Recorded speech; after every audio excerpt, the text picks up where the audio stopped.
찬송가 166장 싸움은 모두 끝나고를 다 같이 부르시겠습니다.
죽음을 이기시고 부활하시어 우리의 작은 신음에도 응답하여 주시는 하나님께 나아오십시오. 우리가 주님의 사랑에 감사드리며 그 앞에 나아갑니다. 우리를 의의 길로 인도하시는 주님의 음성에 귀 기울이십시오. 우리가 주님의 길을 따르기 위해 그 음성에 귀 기울입니다. 이 시간에는 우리들의 죄를 고백하는 기도를 다 같이 드리겠습니다.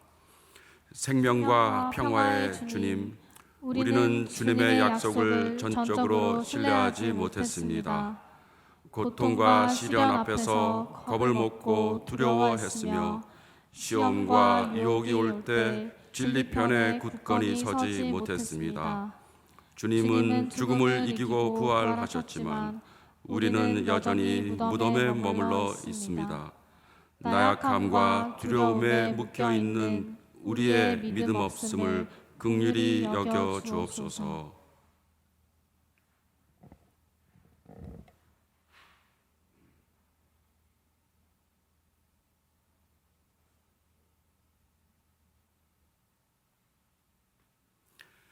전능하신 하나님께서 우리를 불쌍히 여기시어 예수 그리스도를 통하여 모든 죄를 용서하시고 성령을 통하여 선하게 살 힘을 주십니다. 이제 주님의 평화를 누리십시오. 아멘. 하나님께서 주시는 평화를 갖고 우리 주위에 있는 분들과 같이 평화 인사 나누겠습니다. 하나님의 평화, 주님의 평화 함께하길 빕니다.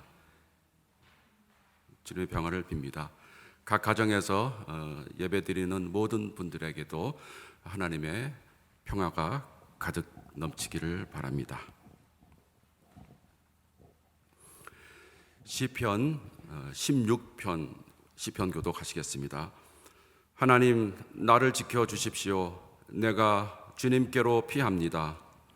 나더러 주님에 대해 말하라면 하나님은 나의 주님, 주님을 떠나서는 내게 행복이 없다 하겠습니다.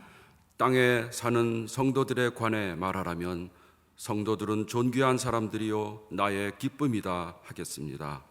다른 신들을 섬기는 자들은 더욱더 고통을 당할 것이다. 나는 그들처럼 피로 빚은 제사수를 그 신들에게 바치지 않겠으며 나의 입에 그 신들의 이름도 올리지 않겠다.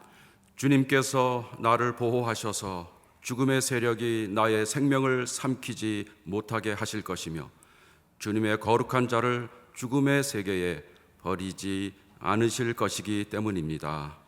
주님께서 몸소 생명의 길을 나에게 보여주시니 주님을 모시고 사는 삶에 기쁨이 넘칩니다.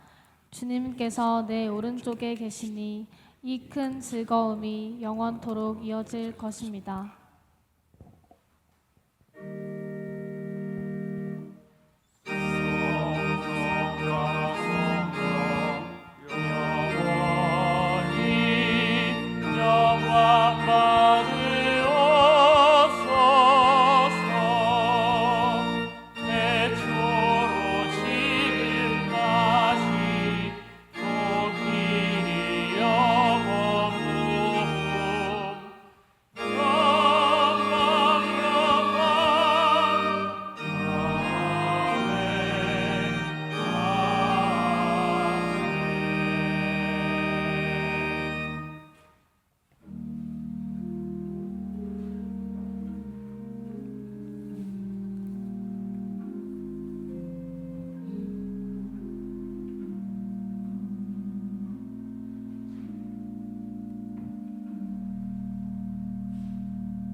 사도신경을 통하여 우리들의 신앙을 고백하겠습니다. 전능하사 천지를 만드신 하나님 아버지를 내가 믿사오며 그 외아들 우리 주 예수 그리스도를 믿사오니 이는 성령으로 잉태하사 동정녀 마리아에게 나시고 본디오 빌라도에게 고난을 받으사 십자가에 못 박혀 죽으시고 장사한 지 사흘 만에 죽은 자 가운데서 다시 살아나시며 하늘에 오르사 전능하신 하나님 우편에 앉아 계시다가 저리로서 산 자와 죽은 자를 심판하러 오시리라. 성령을 믿사오며 거룩한 공예와 성도가 서로 교통하는 것과 죄를 사여 주시는 것과 몸이 다시 사는 것과 영원히 사는 것을 믿사옵나이다. 아멘.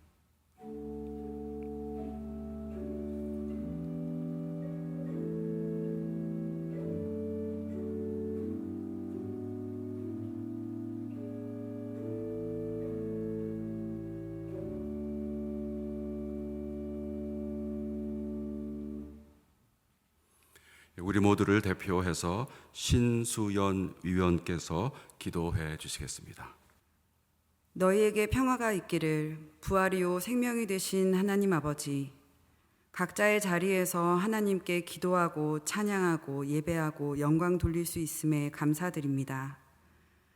지금 세상은 과거에도 보여주셨고 또 말씀으로 예언하셨던 전염병으로 인해 엄청난 어려움에 처해 있으며 아직 진행 중으로 연약한 저희들은 그냥 힘없이 무너지고 있습니다.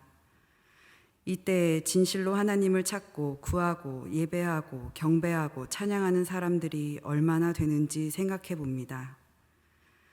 지금도 우리는 코로나19로 인해 모여서 예배드리지 못하고 있습니다.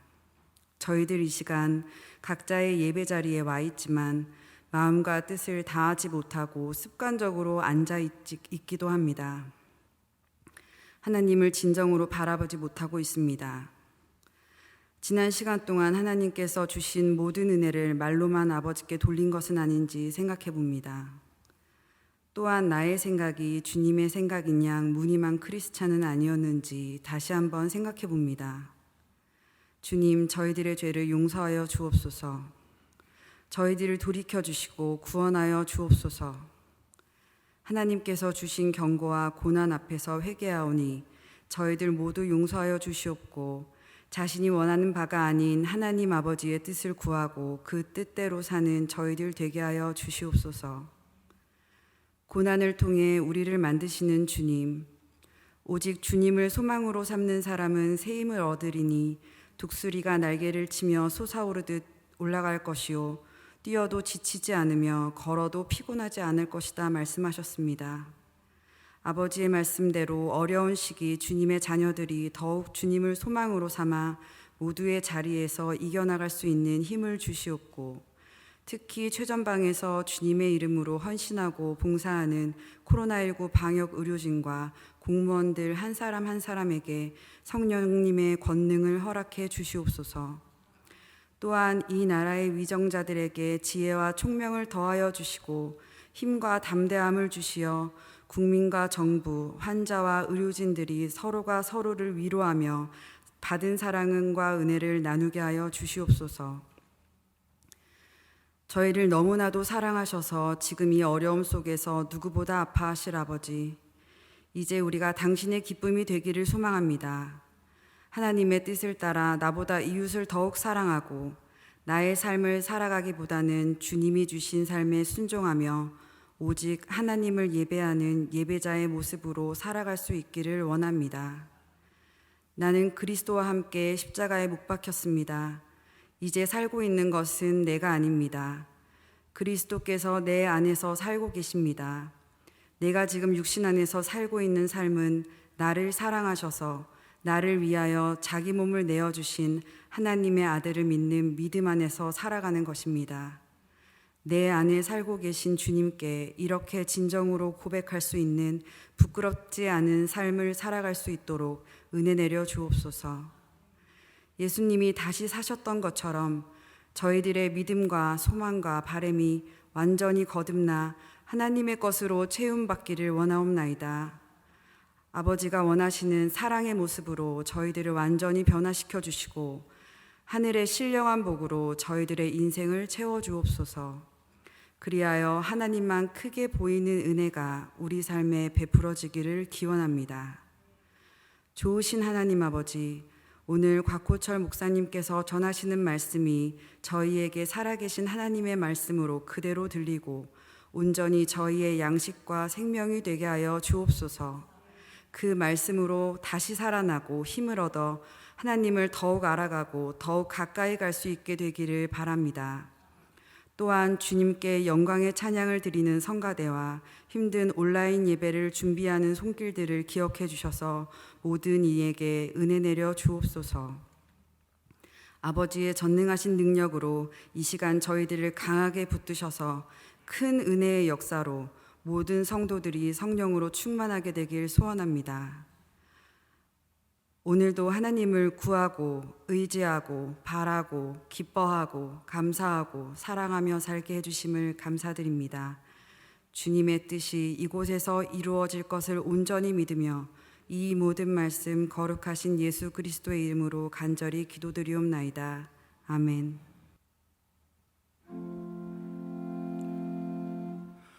하늘에 계신 우리 아버지, 이름을 거룩하게 하옵시며 나라가 임옵시며 뜻이 하늘에서 이룬 것 같이 땅에서도 이루어지라. 오늘날 우리에게 일용할 양식을 주옵시고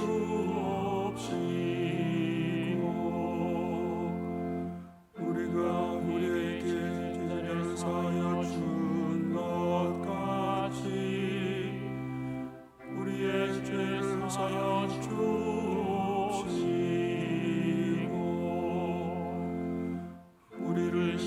들지 말게 하옵시고 다만 안에서 구하옵소서. 나라와 권세와 영광이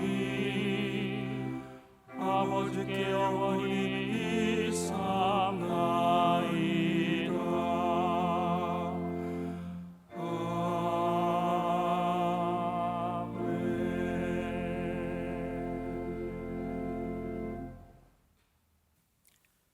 오늘 우리에게 주시는 첫 번째 말씀은 사도행전 2장 14절 상반절과 22절부터 32절까지의 말씀입니다.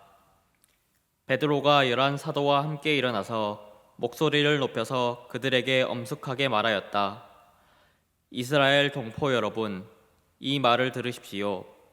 여러분이 아시는 바와 같이 나사렛 예수는 하나님께서 기적과 놀라운 일과 표징으로 여러분에게 증명해 보이신 분입니다. 하나님께서는 그를 통하여 여러분 가운데서 이 모든 일을 행하셨습니다. 이 예수께서 버림을 받으신 것은 하나님이 정하신 계획을 따라 미리 알고 계신 대로 된 일이지만 여러분은 그를 무법자들의 손을 빌어서 십자가에 못 박아 죽였습니다. 그러나 하나님께서는 그를 죽음의 고통에서 풀어서 살리셨습니다. 그가 죽음의 세력에 사로잡혀 있는 것은 있을 수 없는 일이기 때문입니다. 다윗이 그를 가리켜 말하기를 나는 늘 내 앞에 계신 주님을 보았다. 나를 흔들리지 않게 하시려고 주님께서 내 오른쪽에 계시기 때문이다. 그러므로 내 마음은 기쁘고 내 혀는 즐거워하였다. 내 육체도 소망 속에 살 것이다. 주님께서 내 영혼을 지옥에 버리지 않으시며 주님의 거룩한 분을 썩지 않게 하실 것이다. 주님께서 나에게 생명의 길을 알려주셨으니 주님의 앞에서 나에게 기쁨을 가득 채워주실 것이다 하였습니다. 동포 여러분, 나는 조상 다윗에 대하여 자신 있게 말씀드릴 수 있습니다. 그는 죽어서 묻혔고 그 무덤이 이 날까지 우리 가운데에 남아 있습니다. 그는 예언자이므로 그의 후손 가운데서 한 사람을 그의 왕좌에 앉히시겠다고 하나님이 맹세하신 것을 알고 있습니다. 그래서 그는 그리스도의 부활을 미리 내다보고 말하기를 그리스도는 지옥에 버려지지 않았고 그의 육체는 썩지 않았다 하였습니다. 이 예수를 하나님께서 살리셨습니다. 우리는 모두 이 일의 증인입니다. 이는 주님의 말씀입니다. 찬송가 438장 내 영혼이 은총 입어 같이 부르시겠습니다.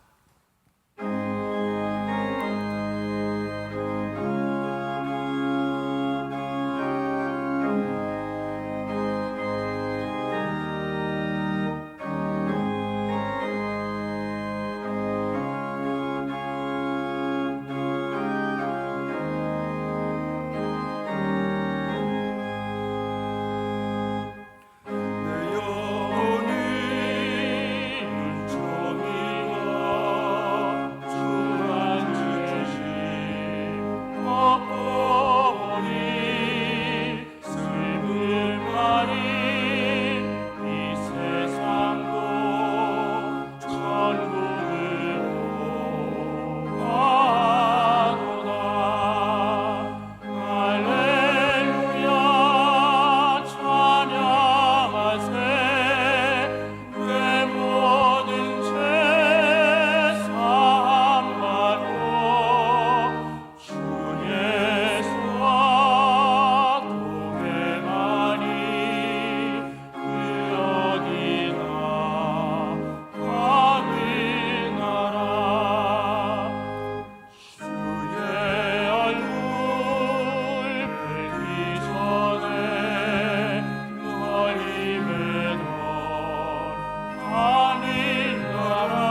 오늘 우리에게 주시는 두 번째 말씀은 베드로전서 1장 3절에서 9절까지의 말씀입니다. 우리 주 예수 그리스도의 하나님 아버지께 찬양을 드립시다. 하나님께서는 그 크신 자비로 우리를 새로 태어나게 하셨습니다.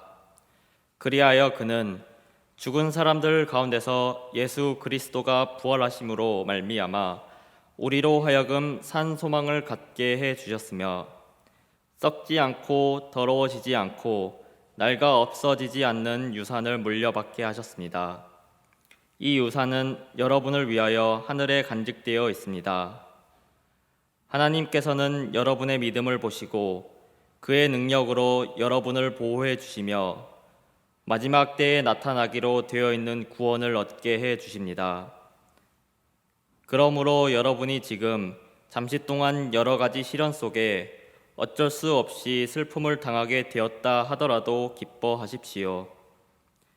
하나님께서는 여러분의 믿음을 단련하셔서 불로 단련하지만 결국 없어지고 마는 금보다 더 귀한 것이 되게 하시며 예수 그리스도께서 나타나실 때에 여러분에게 칭찬과 영광과 존귀를 얻게 해 주십니다.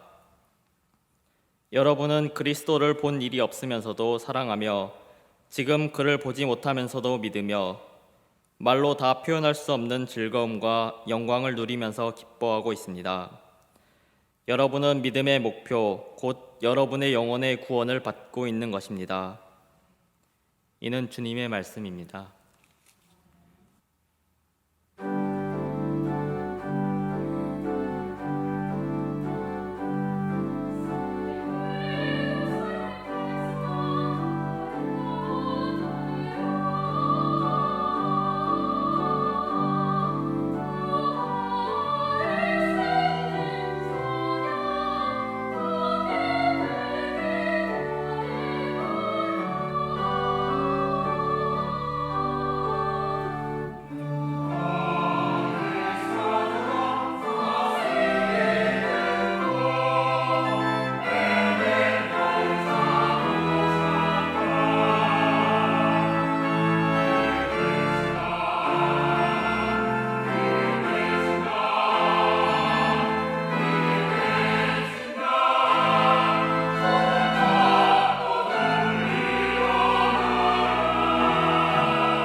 오늘 우리에게 주시는 복음서의 말씀은 요한복음서 19장 21절에서 31절까지의 말씀입니다.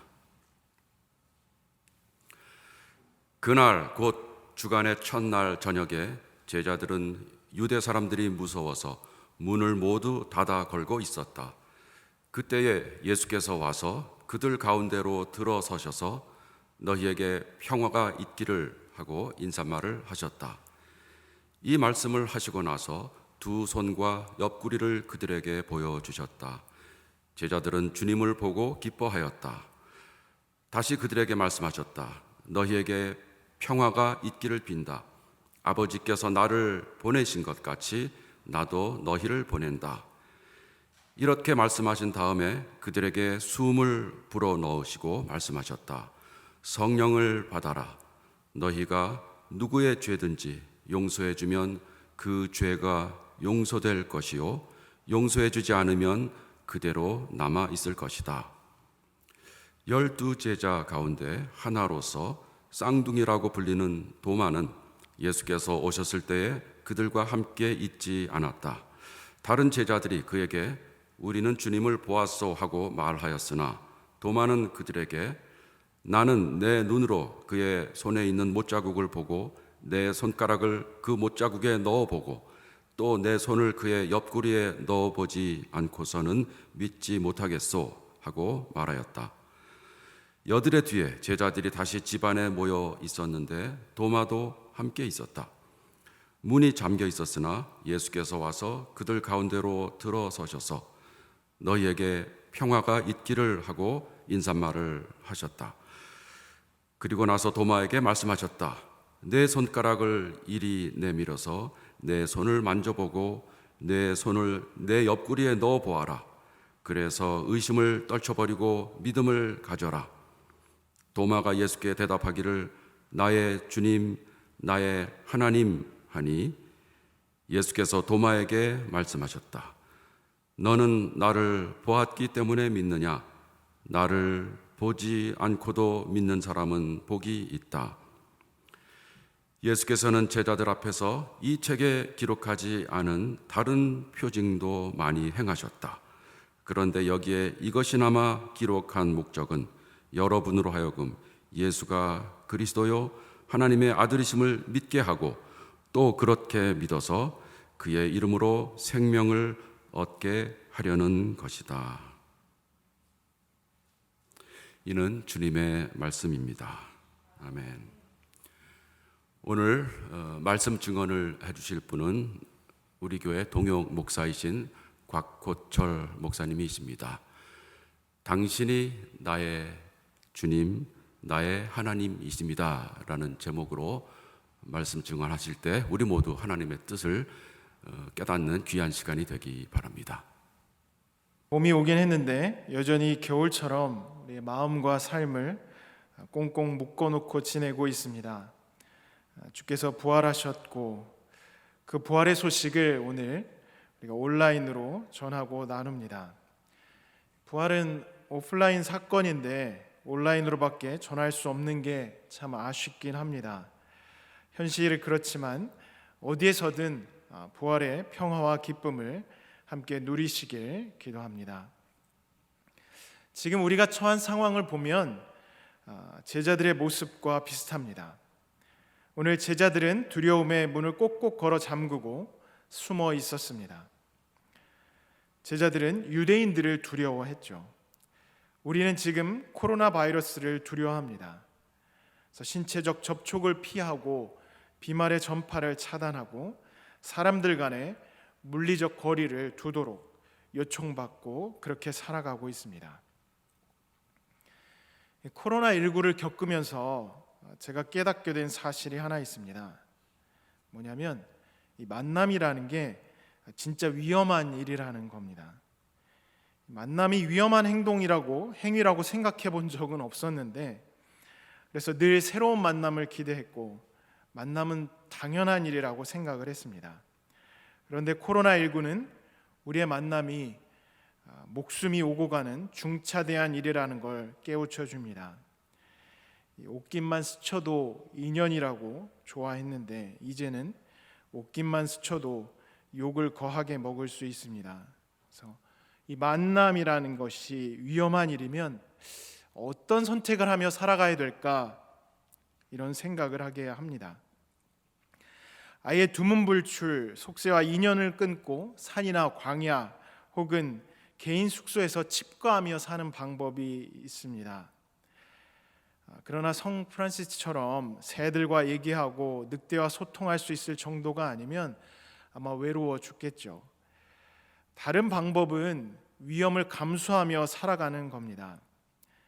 우리가 잘 알지만 방역을 아무리 철저히 해도 100% 통제하기는 어렵습니다. 만남이 위험한 일이라면 그 위험을 감수하더라도, 다시 말해서 목숨을 걸 만큼의 가치 있는 그런 관계를 맺으며 살아가는 방법이 있을 겁니다. 그래서 코로나19는 우리가 그렇게 목숨을 걸 만큼 가치 있는 모임과 만남을 갖는지 돌아보게 합니다. 만남이 너무 일상적이어서 우리는 그 가치를 깊이 깨닫지 못하고 살아왔습니다. 밥 먹고 숨 쉬는 것처럼 일상적인 것이었지만 코로나19가 그 만남이 하찮고 시시한 게 아니라 우리 존재가 걸려있는 그런 중요한 이름을 깨우쳐 줍니다. 우리 교회에서 우리가 만나는 만남을 그렇게 무겁게 받아들이고 있는지 생각해 봅니다. 혹은 무관심하게 대면대면하게 서로를 대면하기에는 이 만남의 가치가 너무나도 소중합니다. 그리고 예수 그리스도께서는 그 만남이 생명의 순간이 되고 용서의 순간이 되고 그리고 부활의 순간이 되길 바라십니다. 이광용 시인의 목숨을 걸고라는 시가 있습니다. 재미있는 내용도 나오는데, 이 시대의 진정한 술꾼이 되려거든 목숨을 걸고 술을 마셔야 한다, 이렇게 식구에 나와 있습니다. 술을 마시려면 적당히 건강을 유지할 정도로 마셔야 하는데, 진정한 무언가가 되기 위해서는 목숨을 걸고 해야 한다고 시인은 말하고 있습니다. 뭐든지 진짜가 되려거든 목숨을 걸어야 한다. 교사가 되려면 목숨을 걸고, 연애를 하려면 목숨을 걸고 연애를 해야 한다고 얘기합니다. 진정한 그리스도인이 된다고 하면 우리는 어디에 어떠한 일을 하는데 어떠한 삶을 사는데 목숨을 걸어야 될까 생각해 봅니다. 오늘 본문에서 두려움에 쌓여 있는 제자들에게 예수께서 나타나셨습니다. 그리고 처음 하신 말씀, 부활 후 첫 일성은 샬롬입니다. 그래서 여러분에게 평화가 있기를 바랍니다, 이렇게 말씀하셨습니다. 화해와 생명의 평안을 나누는 인사입니다. 기독교 역사에서 이 샬롬이라는 인사는 가장 좋은 부활절 인사였다고 합니다. 보통 부활절기에 우리가 예수께서 부활하셨습니다 인사를 하는데, 인사로 좀 길잖아요, 그렇죠? 뭐 예수 부활 이렇게 얘기하기도 좀 그렇고, 샬롬이 참 어감상 좋은 그런 인사 표현인 것 같습니다. 샬롬은 많은 것을 포함합니다. 그 안에는 두려움이 소멸된 평안이 있고, 또 갈등이 해소된 평화가 있고, 무너진 희망이 회복된 소망이 담긴 평강이 담겨 있습니다. 그래서 우리가 바울 서신을 보면 바울은 하나님의 은혜와 평강을 빼놓지 않고 기원을 합니다. 이 부활절에 인사한 샬롬이라는 배경하에서 바울이 서신에서 왜 그렇게 평강을 강조했는지 알 수 있습니다. 부활의 기쁨, 그것이 평강, 평화, 샬롬에 담겨 있기 때문입니다. 그래서 제자들에게 나타나신 예수께서 여러분의 평화를 빕니다 라고 말씀을 하십니다. 근데 오늘 성경 구절을 읽어보시면 바로 제자들의 답변이 드러나 있지 않아요. 그리고 이어지는 절에서 예수께서는 두 손과 옆구리를 제자들에게 보이셨다고 합니다. 예수께서 샬롬하고 인사를 하면 바로 제자들이 주님 부활하셨군요 하면서 달려들기를 기대하셨을지 모릅니다. 근데 제자들의 반응은, 그런 반응은 본문에 기록되어 있지 않습니다. 예수께서 하신 평화의 인사와 상처난 손과 옆구리 공개 사이에 얼마간의 시간이 흘렀는지 모르지만 행간을 보면 좀 뻘쭘한 시간이 있었지 않았을까 그렇게 보입니다. 여하튼 예수께서는 두 손과 옆구리를 보여주십니다. 두려움을 완화시키기 위한 그런 행동이셨죠. 다시 말해서 도마만 의심이 있었던 것이 아닙니다. 도마는 말로 의심을 표현했지만 예수께서 오셨을 때 제자들은 몸으로 이 웬만해서는 깨기 어려운 마음의 벽을 단단히 세우고 있었던 것 같습니다. 그래서 예수께서는 먼저 자신을 소개하신 거죠. 우리도 일상생활에서 이런 경험 많이 합니다. 저 같은 경우도 오래전에 만난 제자가 자기의 이름을 먼저 얘기하면서 인사하면 그 배려가 참 고맙더라고요. 제 머릿속에 은혜라는 이름만 하더라도 각 성별로 2 이상씩 있는데 자기 이름을 알려주면서 인사하면 얼마나 감사한지 모릅니다.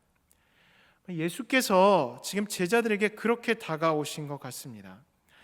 제자들이 당신이 예수님입니까? 물을 때까지 기다리면서 요놈들 봐라, 날 모른단 말이지 하고 이렇게 하시지 않았다는 거죠. 먼저 다가오셔서 제자들의 무장 해제를 시키십니다. 그리고 자신이 십자가에 못 박히신 바로 그 예수님이라는 걸 오늘 제자들에게 보여주고 계시죠. 그리고 다시 예수께서 여러분에게 평화가 있기를 하고 인사를 하십니다. 아마 그때 제자들은 정말 평안과 평화와 안도감 그리고 말할 수 없는 기쁨을 느꼈을 겁니다. 주께서 약속하셨던 대로 부활하셔서 스스로의 울타리 안에 갇혀 있던 제자들에게 찾아오셨기 때문입니다. 그래서 평화를 누리고 있는, 기쁨을 누리고 있는 그들에게 예수께서 숨을 불어 넣으십니다. 이 코로나19 상황에서는 상상할 수 없는 일이죠. 다른 사람에게 비말이 튈 수 있는 숨을 내쉬는 건 요즘 시기엔 금기입니다.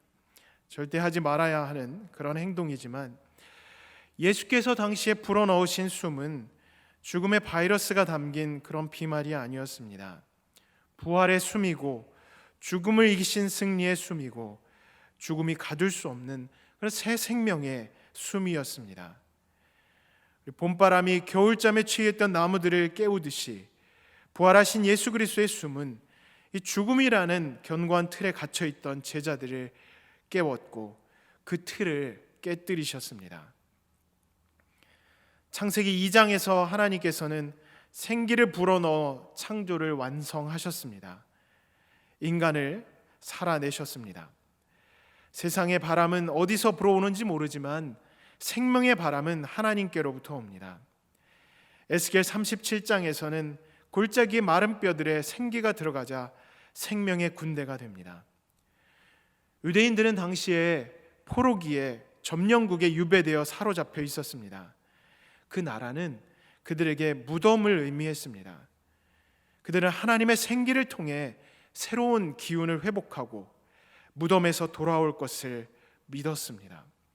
절망에 빠진 그들에게 이 에스겔의 메시지는 희망의 메시지였습니다. 예수께서 오늘 제자들에게 내신 숨은 새로운 창조로 초대하는 바람입니다. 죽음의 벽에 갇혀 있었고 스스로 그 안으로 기어 들어가 있던 제자들을 그 자폐의 벽에서 나오도록 요청하시는 그런 숨이고 바람입니다. 죽음에 갇힌 삶이 아니라 생명으로 돌파하는 삶으로 예수께서는 제자들을 초청하고 계십니다. 그러자 제자들은 그 자리에 없던 도마에게 예수 그리스도의 부활을 전해줍니다. 도마는 믿지 못하겠다고 단호하게 선을 긋습니다. 부활을 경험하지 못한 사람에게서 목격할 수 있는 당연한 반응입니다. 여드레 뒤에 다시 제자들이 모여 있을 때 도마도 함께 있었고 예수께서 그곳으로 찾아오셨습니다. 도마에게 붙여진 별명이 있습니다. 의심이 많은 제자입니다. 도마는 자신의 눈으로 예수 그리스도의 손에 있는 못자국을 보고 자신의 손가락으로 그 못자국에 넣어보고 또 자신의 손을 그 옆구리에 넣어보지 않고서는 믿지 못하겠다고 말했습니다. 그런데 오늘 본문 성경을 보시면 예수 그리스도를 눈앞에서 맞닥뜨린 도마는 부활하신 예수의 몸을 만진 것처럼 보이지 않습니다. 그가 어디에 손을 넣어 보았다는 그런 보도가 없습니다. 오히려 예수 그리스도의 현현과 그의 말씀에 완전히 압도되었고 더 이상의 의심이나 증거 요청 없이 신앙을 고백했습니다. 그래서 부활하신 예수 그리스도 앞에 선 도마는 당신은 나의 주님이시며 나의 하나님이십니다 라고 고백을 합니다. 부활을 목도한 제자들에게서 들은 최초의 고백입니다. 당신은 나의 주님이시며 나의 하나님이십니다.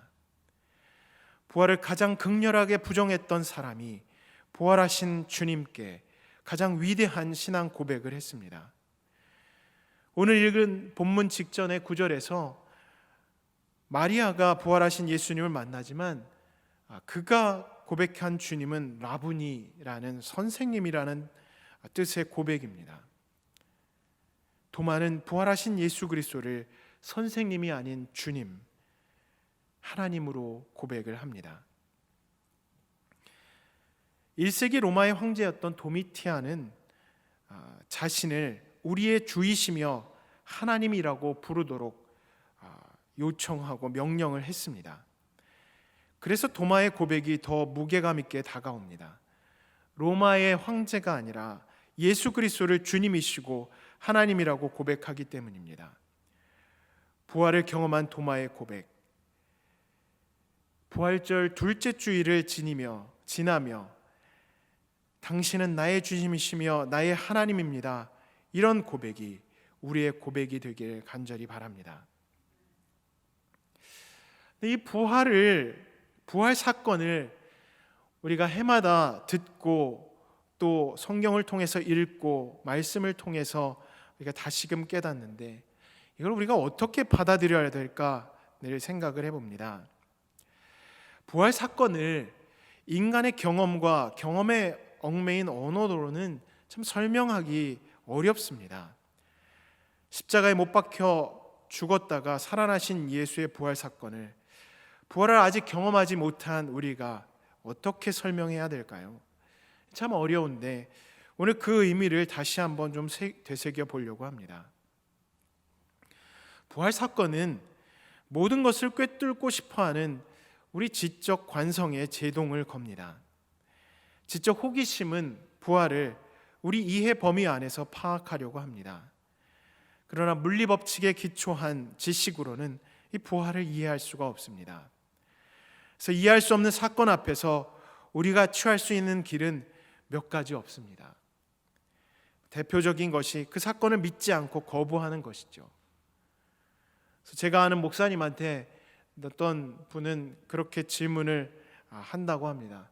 당신 좀 스마트하고 늘 내가 볼 땐 똑똑한 것 같은데 그게 믿어지냐? 해마다 부활 설교를 하고 만나게 되면 그런 질문을 한다고 합니다. 그래서 부활은 없었다, 착각이다, 이렇게 정리하는 사람들이 있습니다. 우리의 이성으로는 소화해낼 방법이 없기 때문입니다. 다른 하나의 방법이 또 있습니다. 거기서는 우리 인간의 생각과 이성의 한계를 인정하는 겁니다. 인간의 지식은 무제한적 진보를 추구해 왔습니다. 지식 추구에 제한을 거는 것은 금기고 인간 사회의 진보를 가로막는 일처럼 받아들여졌습니다. 그러나 부활 앞에서 우리의 지식의 걸음은 멈칫합니다. 멈칫할 수밖에 없습니다. 우리 이성으로는 불가해한 사건이기 때문입니다. 그리고 바로 그 지점에서 고백됐던 것이 도마의 오늘 고백입니다. 당신이 나의 주님, 나의 하나님입니다. 그는 손으로 확인하고 싶었고 자신의 눈에 그 부활을 담고 싶었습니다. 그러나 부활한 예수 그리스도 앞에서 도마는 지적인 욕망과 그 감각적인 만족으로 부활을 인정하지는 않았습니다. 그냥 부활하신 예수님 앞에서 터져 나온 나의 하나님이라는 고백, 그것이 요한복음에 기록되어 있고 그것은 우리의 고백이 되기도 합니다. 오래전에 기독교를 신랄하게 비판했던 학자 중 대표적인 사람이 포이어바흐라는 학자입니다.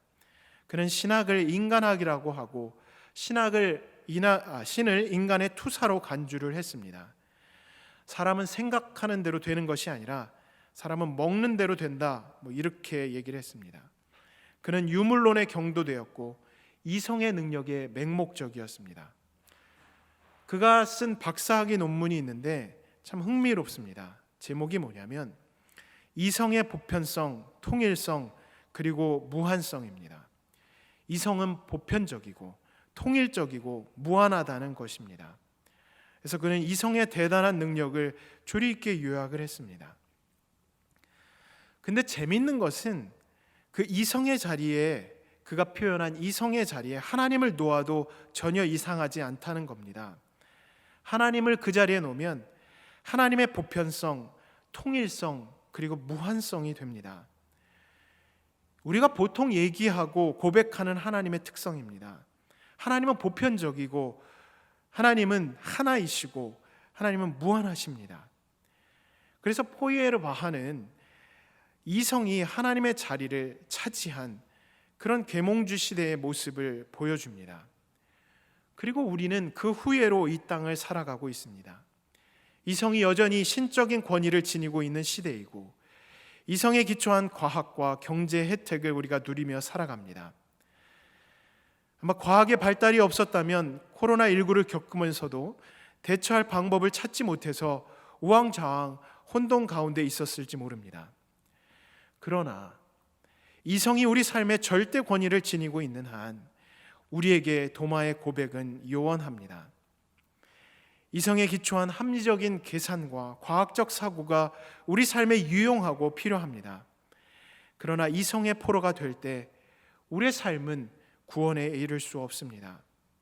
이성이 마비될 때도 문제이지만 이성의 포로가 될 때도 똑같이 문제입니다. 이성과 생각은 하나님께서 주신 참 좋은 선물입니다. 그러나 우리의 이성의 능력은 우리의 목적이나 기준이 아니라 하나님의 선물로 생명력 있는 삶을 위한 도구입니다.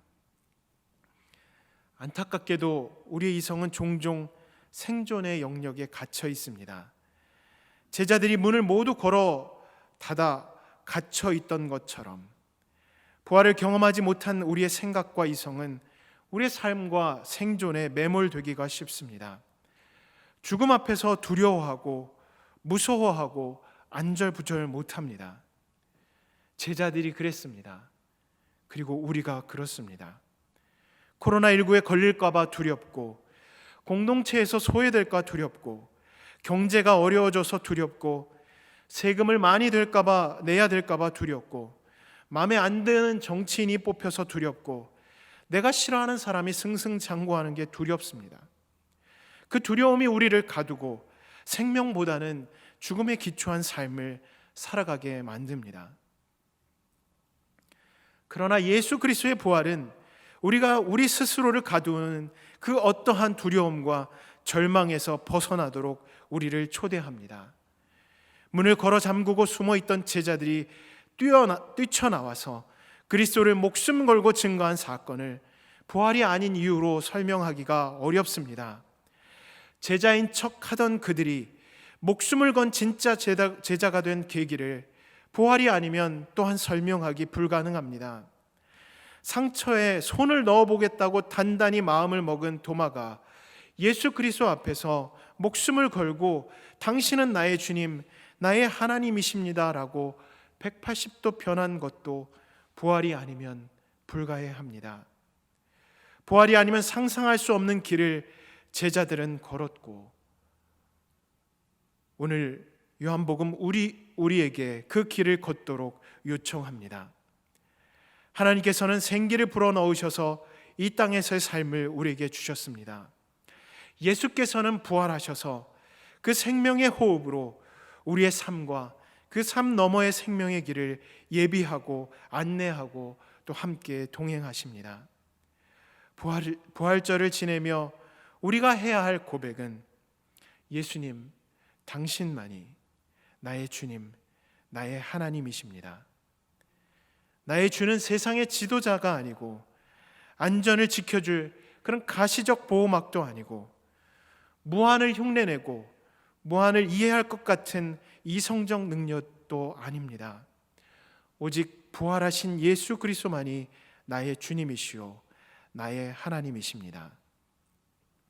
부활절기를 지내면서 코로나19 시대를 겪으면서 우리의 입술과 생각과 삶에 부활하신 예수 그리스도 당신만이 나의 주님이시오 나의 하나님이십니다 라는 고백을 하는 우리 모두가 되길 간절히 축원합니다.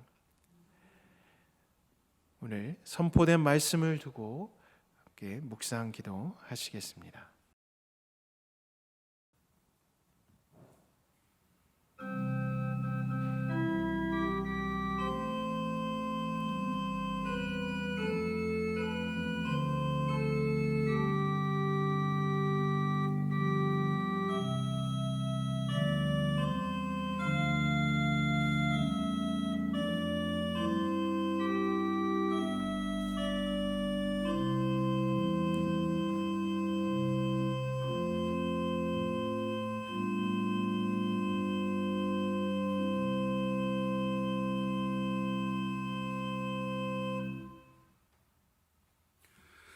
성도의 나눔 시간입니다.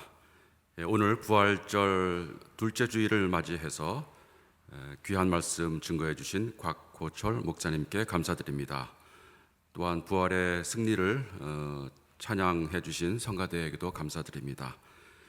오늘은 이제 부활절을 이제 지난 두 번째 주이지만은 성령 강림절이 올 때까지는 우리가 계속해서 부활의 절기로 예배를 드리고 있습니다.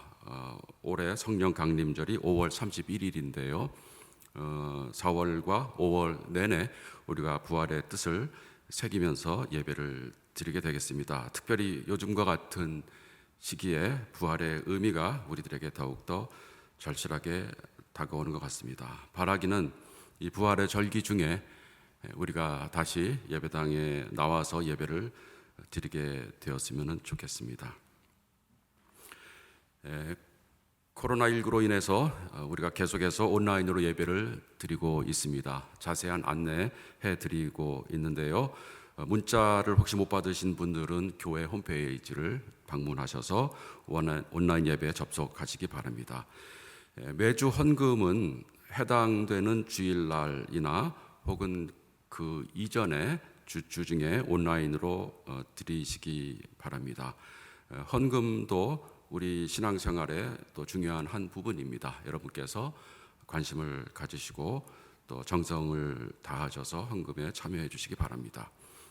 예배 동영상과 함께 홈페이지에 우리 예배 주보도 게시가 됩니다. 예배 드릴 때 참고를 하시고 또 주보에 나와 있는 교회 소식도 살펴주시기 바랍니다.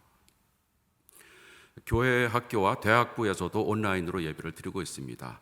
자녀들이 온라인 예배 드릴 수 있도록 도와주시고 혹시 또 문제가 있으시면은 교회에 연락을 해 주시기 바랍니다. 주일 성서 연구가 10주간 일정으로 지난주에 개강을 했습니다. 이것도 역시 우리가 온라인으로 지금 진행을 하고 있습니다. 명지대학교 교목으로 계시는 정대경 목사님께서 인도해 주시고 주제는 신정론 성서 연구가 되겠습니다. 지난주에 혹시 못 들으신 분도 온라인이기 때문에 또 다시 처음부터 시작할 수 있는 기회가 주어지지 않습니까? 10주간의 그 일정에 모두들 참여해 주시면 감사하겠습니다. 오늘 헌화해 주신 교우 박상훈 박세라 교우 가정에서 생일 감사의 뜻으로 헌화해 주셨습니다. 감사드립니다. 이 시간 다 같이 봉헌기도 드리겠습니다. 사랑과 은혜가 많으신 하나님, 오늘 부활절 둘째 주일을 맞이하여서 주님께 예배하게 하시니 감사드립니다. 어둡고 죽음의 세력이 지배하는 것 같은 이 세상 속에서 밝은 빛을 바라보면서 부활의 능력을 힘입을 수 있도록 주께서 우리와 함께 해주심에 감사드립니다. 지금 인류는 기나긴 어둠의 터널을 지나가고 있습니다. 출구가 아직도 보이지 않는 고통의 시간들을 우리 모두가 함께 걸어가고 있습니다. 우리나라는 코로나19가 조금 진정되어 가지만은 세계적으로는 아직도 많은 확진자가 나오고 사망자도 나오고 있습니다. 이 어려운 고통과 시련의 시간들을 우리 모두 이겨낼 수 있도록 주님께서 우리 모든 인류 한 사람 한 사람과 함께 해 주시옵소서. 특별히 각 나라의 지도자들 주님께서 지켜주시고 그들의 마음을 붙들어 주셔서 개인적인 어떤 이해관계를 다 벗어버리고 진정으로 모든 사람들의 생명을 아끼는 마음으로 그들이 갖고 있는 권한을 잘 행사할 수 있도록 그들을 주님께서 인도해 주시기를 간절히 바랍니다. 그리하여서 이 어려운 시간이 지나고 나면은 우리 인류가 한 단계 더 성숙하고 철이 든 그런 인류로 거듭날 수 있도록 하나님께서 은혜 내려 주시옵소서. 오늘 부활의 의미를 새기면서 주님께 예배하게 하시니 감사드립니다. 우리가 처한 어떤 시간적인 공간적인 제한도 부활의 생명력과 위력을 막을 수 없는 것을 저희들 압니다. 생명을 창조하신 하나님의 그 놀라운 능력, 예수를 무덤에서 살리신 그 놀라운 생명력이 우리 모두의 삶을 지배할 수 있도록 주님께서 늘 우리와 함께 하여 주시옵소서. 하나님, 특별히 어려운 시기에 어린 학생들을 갖고 있는 학부모들을 기억해 주시옵소서. 온라인으로 개강을 하고 또 여러 가지 학교 일정이 진행이 되면서 많은 불편함과 어려움도 있고 걱정도 있습니다. 이 모든 상황 속에서 우리 어린 학생들이 큰 어려움 없이 공부를 잘 할 수 있도록 하나님께서 그들을 지켜주시옵소서. 우리 교우 중에서 외국에 식구들이 있는 그런 가정들도 있습니다. 간절하게 그들을 위해서 기도하는 그 기도를 들어주시고 어느 곳에 있든지 모든 식구들이 영육간에 강건할 수 있도록 지켜주시옵소서. 연로한 교우들 특별히 주님께서 건강하게 지켜주시옵시며 또 연로하신 부모님을 모시고 있는 가정에도 하나님께서 같이 하여 주셔서 특별히 하나님의 놀라운 그 보호의 능력이 한 분 한 분에게 임할 수 있도록 주님께서 지켜주시옵소서. 하나님, 우리 모두는 죄와 악의 기운과 그 전파력에 대해서 겁을 내고 두려워하고 있습니다. 그러나 부활하신 예수 그리스도의 생명의 능력과 선의 능력도 전파될 수 있고 큰 영향력을 가질 수 있다는 것을 저희들 다시 한번 깨닫습니다. 악의 세력의 악의 위세에 겁을 먹지 말고 더욱더 선한 영향력을 키우고 선한 영향력을 전파하는 삶을 살 수 있도록 하나님께서 은혜 내려주시기를 간절히 바라고 원합니다. 이 어려운 시간이 지나고 나서 이 고통과 함께 우리들의 옛 자아와 옛 사고방식과 옛 생활 습관과 옛 신앙도 벗어버리고 부활하신 예수와 같은 새로운 몸을 입은 새로운 피조물로 거듭날 수 있도록 하나님께서 은혜 내려 주시옵소서.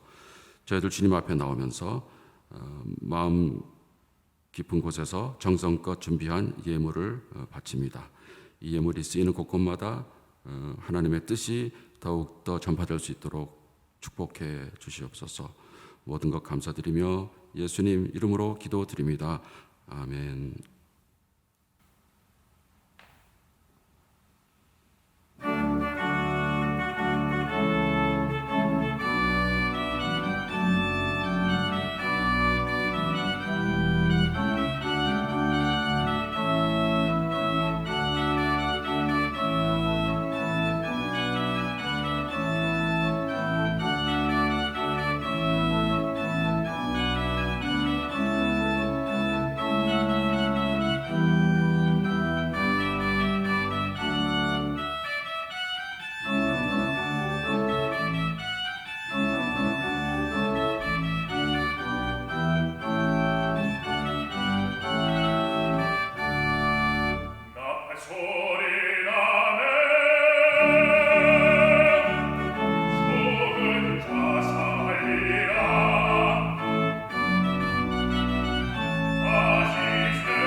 헌신의 기도를 다 같이 드리겠습니다. 부활의 주님, 주께서 우리에게 주신 생명의 부활을 일상에서 경험하게 하소서. 죽음도 막을 수 없는 부활의 생명을 우리의 삶에서 그리고 더불어 살아가는 사람들과 함께 나누게 하소서.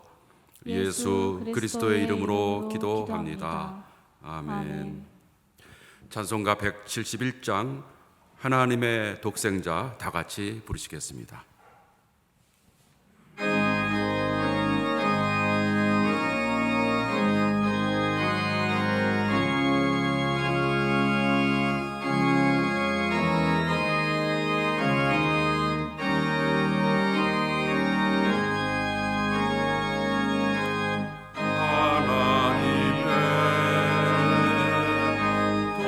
독생자의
두려움에 떨던 제자들에게 평화를 주신 예수 그리스도의 은혜와 생명과 부활의 근원이 되시는 하나님의 크신 사랑과 숨결과 같이 우리의 생각과 우리의 온 몸에 스며들어 우리로 새로운 피조물로 살아가게 도우시는 성령의 역사가 오늘 이 시간 하나님께 예배드리는 모든 이들 위해 늘 항상 함께 하시기를 간절히 축원하옵나이다. 아멘.